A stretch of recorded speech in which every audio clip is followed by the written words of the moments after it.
नमस्ते। जितना अधिक आप महत्वाकांक्षी हैं, उतना ही अधिक आप आक्रामक हैं, उतना ही अधिक आप आक्रामक हैं, उतना ही अधिक आप केतु महादशा के दौरान दुख उठाएंगे। क्योंकि आप इस तरह की चीज़ों के इतने आदी हो गए हैं कि आप केतु का संदेश नहीं समझते। केतु सुधार का समय है।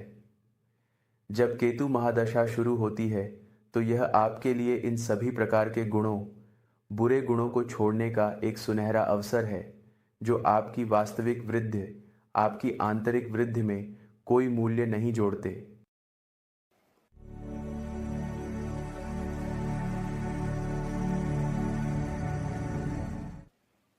और इसीलिए सामान्यतः जो लोग स्वभाव से राहुष होते हैं वे केतु महादशा के दौरान बहुत दुख उठाते हैं।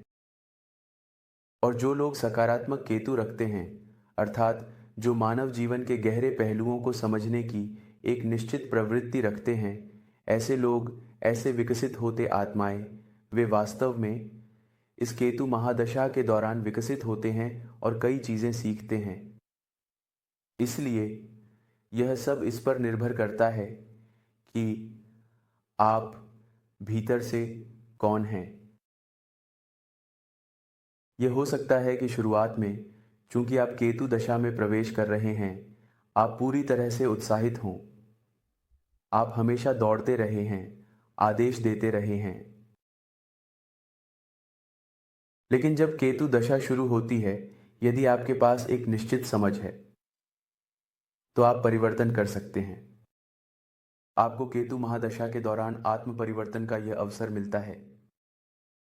जो लोग बहुत अधिक अज्ञानी होते हैं वे बस निराशा में समाप्त हो जाते हैं, क्योंकि वे केतु का संदेश सुन नहीं सकते, समझ नहीं सकते, सुनने की प्रवृत्ति रखते हैं। केतु का संदेश क्या है?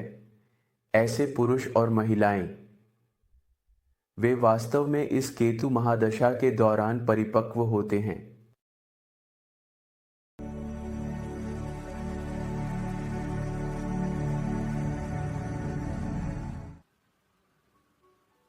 और इसलिए इस पॉडकास्ट में मैंने केतु महादशा और केतु महादशा के संदेश पर संक्षेप में बात की है। तो सुने और देखें कि क्या आप श्री केतु का संदेश समझ सकते हैं। तो चलिए शुरू करते हैं।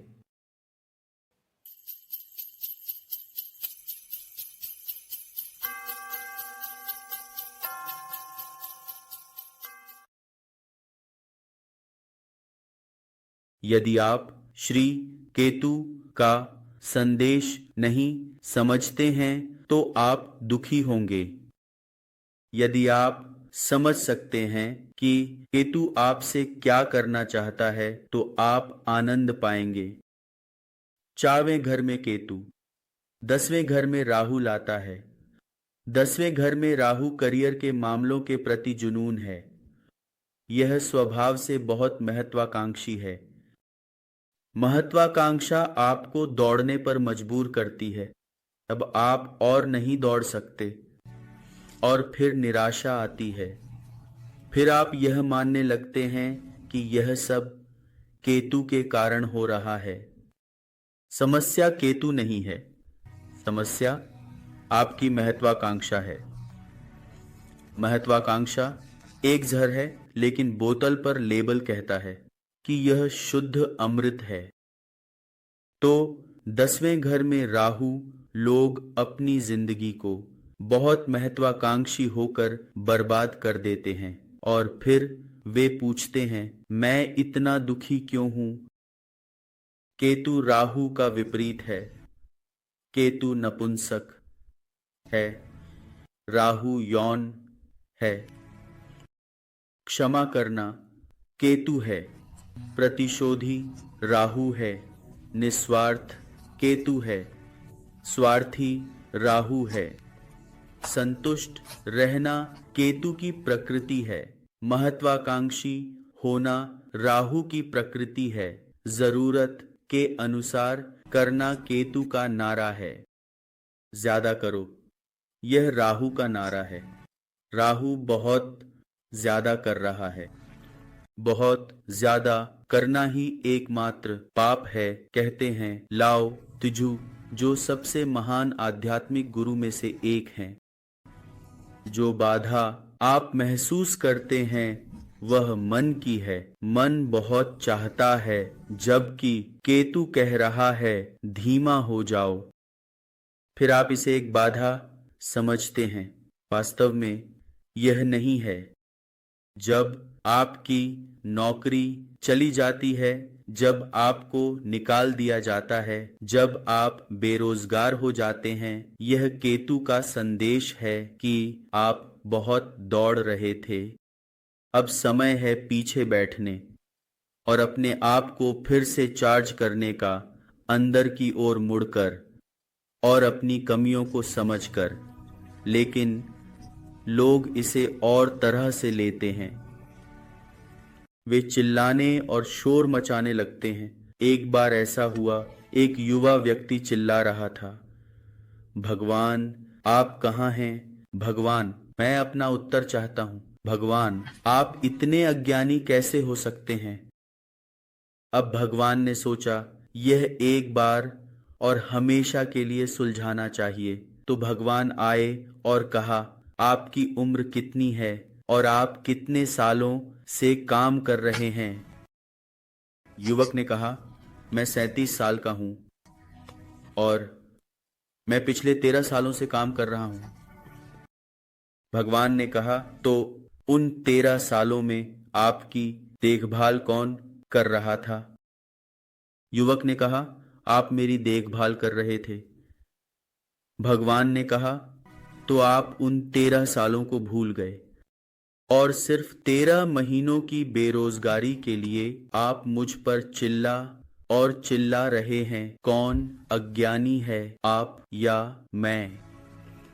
और यही होता है, लोग भूल जाते हैं और यही बुद्ध का पूरा संदेश है।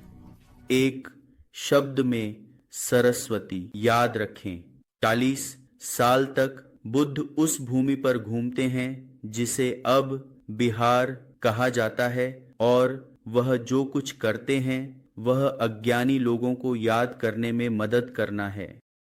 सरस्वती का मतलब है याद रखना। बस याद रखें कि आपको क्या क्या आशीर्वाद मिला है, और जैसे ही आप याद करते हैं आप आभारी बन जाते हैं। और जैसे ही आभार आपके जीवन में आता है, आप अस्तित्व के प्रति, सर्वशक्तिमान के प्रति समर्पण करना शुरू कर देते हैं। और यह समर्पण की स्थिति है जिसे केतु पसंद करता है। ध्यान तभी होता है जब आप अपने जीवन को पूर्ण समर्पण में जीते हैं। केतु शून्य है और मानवता हीरो बनने के लिए दौड़ रही है। केतु कह रहा है कि काफी हो गया, लेकिन मानवता सुनने को तैयार नहीं है। केतु कह रहा है कि अपने यौन और भौतिक इच्छाओं के साथ अपने जीवन में संतुलन खोजें। आपके जीवन में आध्यात्मिकता का सार होना चाहिए। लेकिन जो लोग सुनने को तैयार नहीं होते वे निराश हो जाते हैं। यह जीवन नहीं है जो आपको निराश कर रहा है, बल्कि आप हैं जो जीवन को नहीं सुन रहे हैं। केतु देवी सरस्वती से जुड़ा हुआ है, और जो लोग विभिन्न फोरम पर मुझे ध्यान से फॉलो कर रहे हैं वे अच्छी तरह समझ सकते हैं कि यह सब कैसे संबंधित है। केतु श्री गणेश और सरस्वती का प्रतिनिधित्व करता है, विद्या जो श्री गणेश से निकटता से संबंधित है।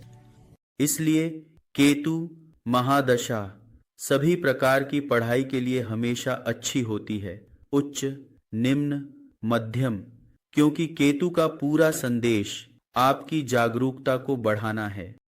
और भौतिक स्तर पर कोई अपनी जागरूकता को बढ़ा सकता है अपनी पसंद के विषयों से खुद को शिक्षित करके। तो निश्चित रूप से केतु महादशा उच्च अध्ययन के लिए अच्छी है। केतु का पूरा संदेश आपकी आत्मविकास पर ध्यान केंद्रित करना है, पैसे कमाना। केतु का क्षेत्र नहीं है, लेकिन केतु के समान बुद्धिमान कोई नहीं है। बुद्धि केवल तब आती है जब केतु समर्थन करता है। बुद्ध को पैसे में सबसे कम रुचि है। एक ध्यान करने वाला व्यक्ति पैसे में सबसे कम रुचि रखता है। बुद्ध आपको पैसे नहीं दे सकते, लेकिन जहां भी बुद्ध चले समृद्धि बरसी, और यह इतनी भारी बरसी कि दुनिया हिल गई।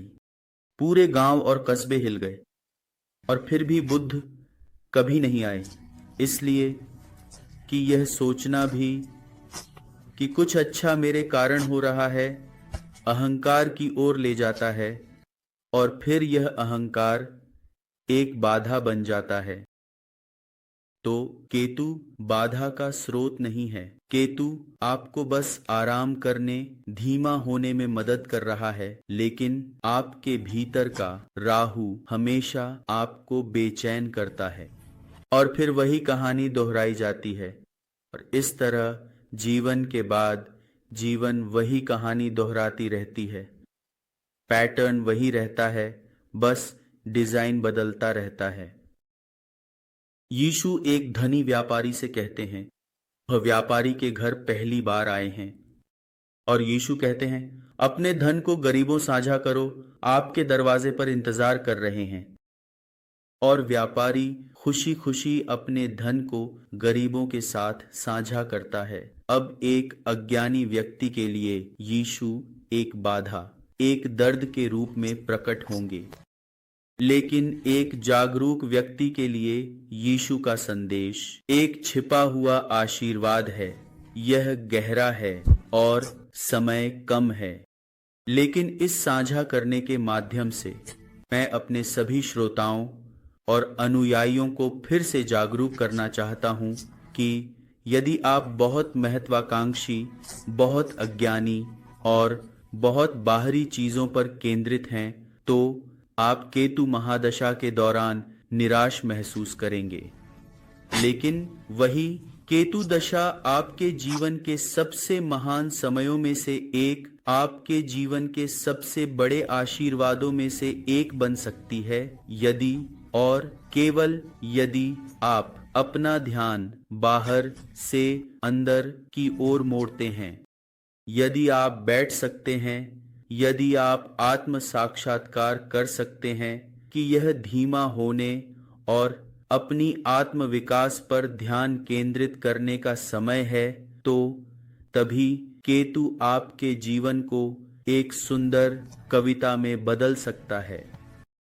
फिर जीवन पहले जैसा नहीं रहेगा, फिर जीवन कोई दुख नहीं होगा, बल्कि आनंद का एक बगीचा होगा। फिर आप परिवर्तन कर सकते हैं, आप बदल सकते हैं, और फिर यह परिवर्तन आपके जीवन में समृद्धि की ओर ले जाएगा। जब यीशु महादशा शुरू होती है, केतु महादशा का समय सफलता के बीज बोने का है, जो बाद में यीशु महादशा में एक सुंदर फूल में खिलने लगते हैं।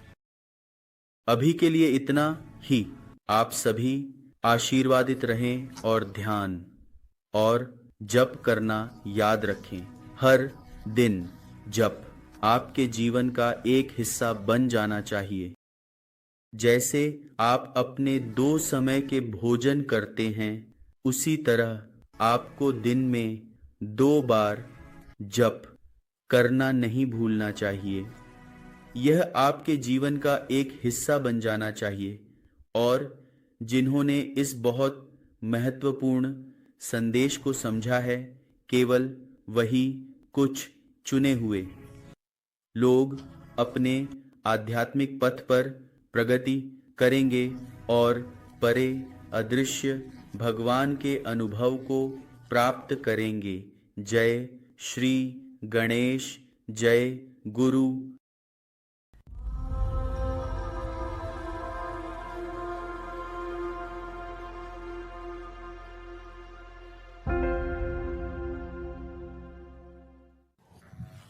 गम। गणपति नमः। ओम गम गणापाटी नमः।